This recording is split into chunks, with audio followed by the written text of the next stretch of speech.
Senator McCormick, please.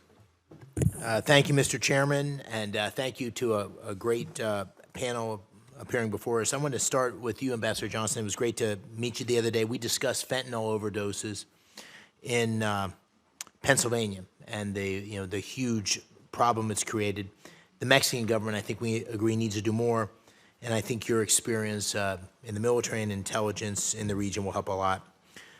What is your assessment of the new Mexican government and its high-profile raids and security policies directed at the cartels? What do you think these have been effective thus far, and what are you seeing? Thank you, Senator. I'm encouraged by what I'm seeing recently in Mexico. I think there are obviously opportunities to improve, but also President Sheinbaum has not been in office that long. I think there's opportunities for us to work together more closely, and in particular, when it comes to the sharing of intelligence information with JTF Alpha, JTF Bravo, who track precursor chemicals and the shipment of drugs to and from Mexico. And I think if we can work to further that relationship and ensure that we are shoulder to shoulder with our partners in Mexico, I think they will rise to the occasion. I've seen more recognition out of them recently than ever, and the realization that the drug problem comes with violence and that the violence in Mexico has been horrible. It led to the death of many politicians. It is truly the definition of terrorism because of the horrific deeds that are conducted against the communities.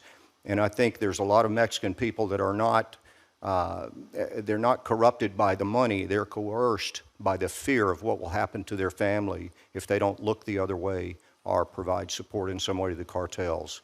So I think there's a great opportunity there to work with them on providing security for those that are doing the right thing. Good, thank you. And a piece of that problem, as we talked about, and a broader problem is China using its mercantilist policies, but also its trade with fentanyl prefactors coming into Mexico, and also circumventing some of our trade agreements by manufacturing in Mexico and exporting into the United States.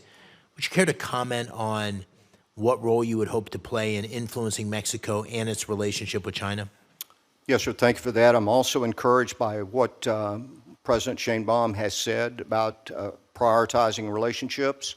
I think what I'm seeing in Mexico and even in other locations in Latin America, people are beginning to realize that China does not have their interest in mind in these trade relationships.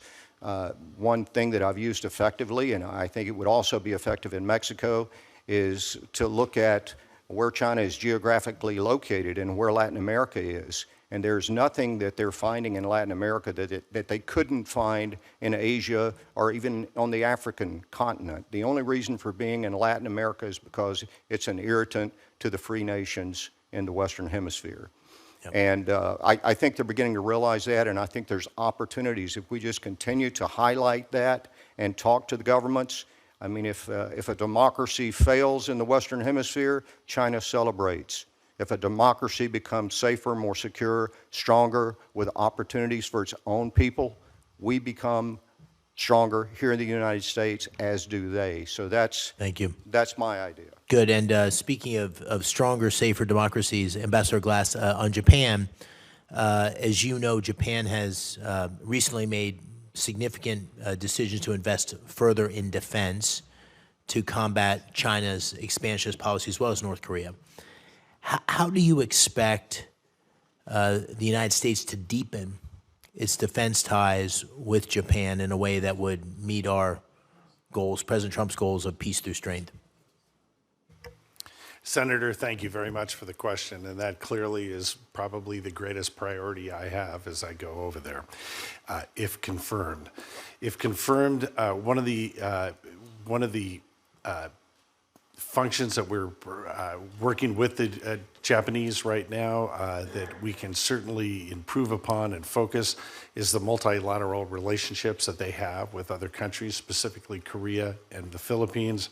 And then to show the importance of what that means to the Trump administration is working within the Quad. That was a relationship that was brought together by Secretary Rubio for the first meeting with foreign leaders that he had just a few weeks ago. And so that's India, Australia, Japan, and the United States. So we can work to further those relationships to push back against China. We certainly, on the military side, Japan is increasing their military spend. They've now come out and announced that they'll reach 2% by 2027, and the Prime Minister even said that they can exceed that if the situation deems necessary. Thank you. Very good. Thank you.